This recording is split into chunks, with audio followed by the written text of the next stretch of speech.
आज हम डॉक्टर वासुदेव शरण अग्रवाल जी की जीवन परिचय के बारे में समझेंगे।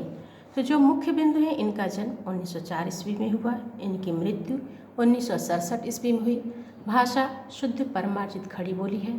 शैली में सामासिकता एवं व्यासात्मकता है। इसके साथ साथ कहीं कहीं कविश्रात्मक शैली भी है।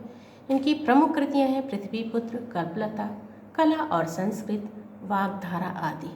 अब आइए विस्तार से अग्रवाल जी के जीवन के बारे में समझते हैं।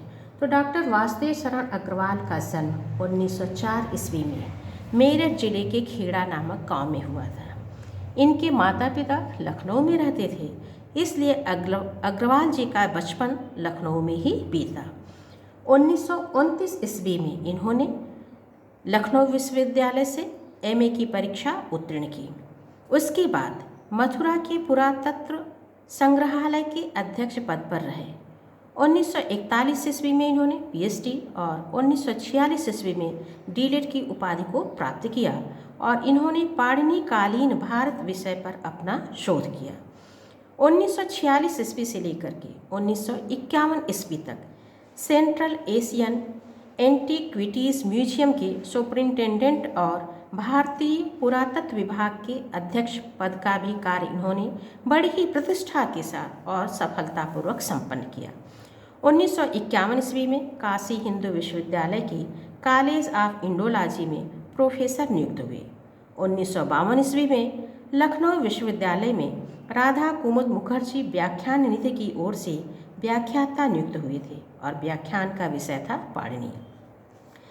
अग्रवाल जी ने पाली, संस्कृत, अंग्रेजी आदि भाषाओं तथा प्राचीन भारतीय संस्कृति और पुरातत्व का घन अध्ययन किया था। इस तरह से यह साहित्यकार साहित्य की सेवा करते हुए 27 जुलाई 1967 ईस्वी को सदा के लिए सो गए, अर्थात इनका देहावसान हो गया।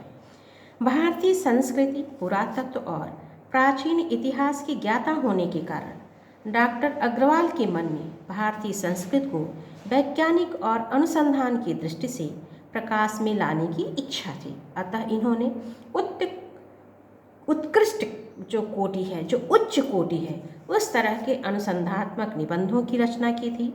निबंध के अलावा संस्कृत, पाली, प्राकृत के अनेक ग्रंथों का संपादन भी किया।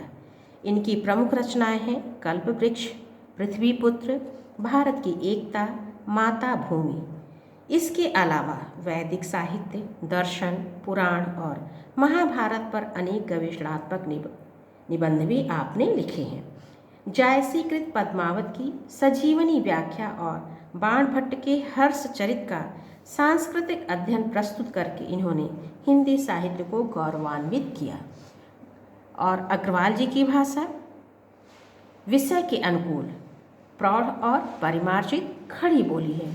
अग्रवाल जी ने अनेक प्रकार की शैलियों का प्रयोग किया है। कहीं पर इनकी शैली में सामासिकता मिलती है, किसी बात को सूत्र रूप में रखकर फिर उसकी व्याख्या करते हैं, और कहीं पर इन्होंने व्यासात्मक शैली का भी प्रयोग किया है। और एक सहृदय लेखक होने के कारण इनके निबंधों में भावात्मकता भी पाई जाती है। कहीं कहीं पर अग्रवाल जी ने अनुसंधान और पुरातत्व से संबंधित रचनाओं में गवेषणात्मक शैली का भी प्रयोग किया है। और अग्रवाल जी ने अपने निबंधों में प्रामाणिकता लाने के लिए उद्धरणों का भी प्रयोग किया है। तो यह वासुदेव शरण अग्रवाल जी का जीवन परिचय इस तरह से पूर्ण होता है।